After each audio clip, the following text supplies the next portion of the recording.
Before I play the video, I want to first and foremost want to give all praises to Yahweh, Ba'Shem, Yahushua, Ba'Shem, Rakwakwa, double honors to the Apostles Great Millstone, Ruel. Salutations to your alchemists out there pushing the truth and sincerity and risking your body as a living sacrifice, as the scriptures say. I'm going to play this video, and it just goes off of the article, UN declares war on dangerous conspiracy theories. The world is not secretly manipulated by global elites. Right? So I want to pull a quick precept and then get into the video.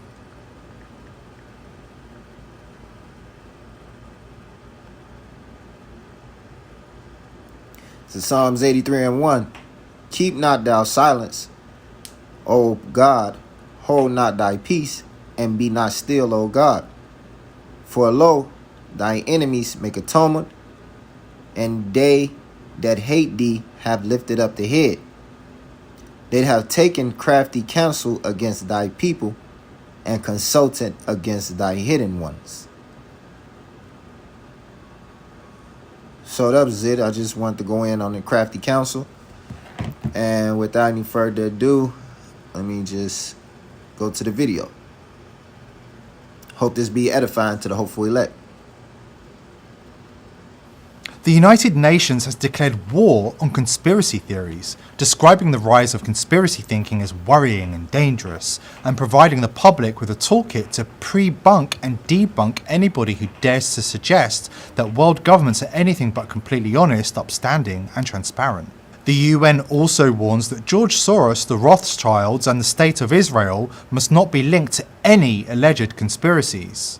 The UN has teamed up with Twitter, the European Commission, and the World Jewish Congress to launch the campaign dubbed Think Before Sharing, Stop the Spread of Conspiracy Theories. The UN wants you to know that events are not secretly manipulated behind the scenes by powerful forces with negative intent, and if you encounter anybody who thinks the global elite are conspiring to consolidate power and dictate global events, you must take action. According to the UN, if you're certain that you've encountered a conspiracy theory on the internet, then you must react immediately and post a relevant link to a fact-checking website in the comments. Never mind the fact that fact-checkers are mostly untrained and unqualified hacks, performing fact-checks from the comfort of their bedroom in between posting far-left political content on personal blogs and getting high. The UN also provided advice for anybody who encounters a real-life conspiracy theorist in the flesh. According to the agency, you must not under any circumstances be lured into an argument with a conspiracy theorist. Any argument may be taken as proof that you are part of the conspiracy and reinforce the belief, and the conspiracy theorist will probably argue hard to defend their beliefs, the UN says. Instead, you must show empathy and avoid ridiculing them. And if you're a journalist, you must report them to social media and contact your local National Press Council or Press Ombudsman. Remarkably, hidden in the fine print, the UN admits that conspiracy theories do exist. Under the heading, What is a Real Conspiracy?, the United Nations bureaucrats explain that real conspiracies, large and small, do exist. According to the UN, it's only a real conspiracy theory if it's unearthed by the mainstream media. The UN says, they are more often centered on single, self-centered events, or an individual like an assassination or coup d'etat. They are unearthed by whistleblowers and the media using verifiable facts and evidence. There's just one problem with the UN's definition of a real conspiracy theory. The media has been fully bought and paid for by the elite, and it's the elite who are conspiring against the masses. Ever heard of Operation Mockingbird? In the 1960s, you would get called a conspiracy theorist if you dared to suggest that the CIA was spying on journalists and controlling the mainstream media. In reality, this is exactly what was happening. Operation Mockingbird was a CIA op that spied on members of the Washington Press Corps in 1963, 1972 and 1973. They also paid journalists to publish CIA propaganda. Wiretapping of US citizens is against CIA code, but this is what they did. How do we know about this? Mockingbird was uncovered by the Church Committee after the Watergate scandal. JFK secretly recorded Operation Mockingbird conversations in the Oval Office, and they are now part of the presidential recordings. So sure, we should be trusting everything the media and fact checkers say, right? It's not like they have a history of being manipulated by shadowy three-letter agencies and the global elite, right?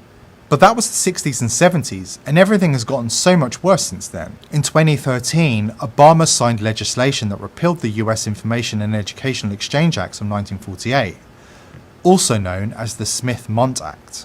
So why is this important? Well, the Smith-Mundt Act was so-called anti-propaganda law that prevented the US government's mammoth broadcasting arm from delivering programming to American audiences.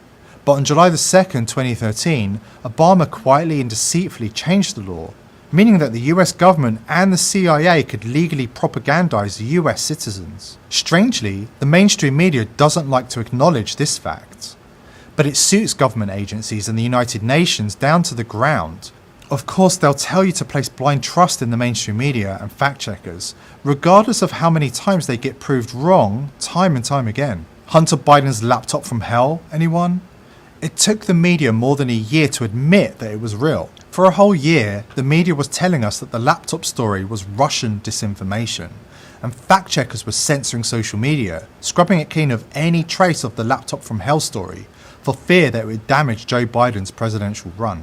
In 1998, Noam Chomsky co-authored a book with Edward Herman called Manufacturing Consent. It blasted apart the notion that the mainstream media informs the public, serves the public, so that we can better engage in the political process. In fact, the mainstream media manufactures our consent. It tells us what their paymasters, the three-letter agencies and global elite, so that we can fall in line. Democracy is staged with the help of the mainstream media, which works as a propaganda machine. Mainstream media is not a check on power. The very system requires complicity. Governments, corporations, global institutions like the United Nations, they know how to play the media game. They know how to control the news narrative. They know how to manipulate and control the masses. They feed official scoops, official accounts, interviews with so-called experts. They breed fear because fear breeds compliance. If you want to challenge power, you'll be pushed to the margins. The CIA invented the term conspiracy theorist in the 1950s in order to denigrate those who dare to ask questions outside of the box and challenge the corrupt system. The United Nations war on conspiracy theorists is more of the same. They want to shame those among us who dare to ask questions and question the official narrative. Ask yourself, when was the last time the media unearthed a conspiracy? Also ask yourself, when was the last time the media covered up a conspiracy? The list is endless, but that's a story for another video.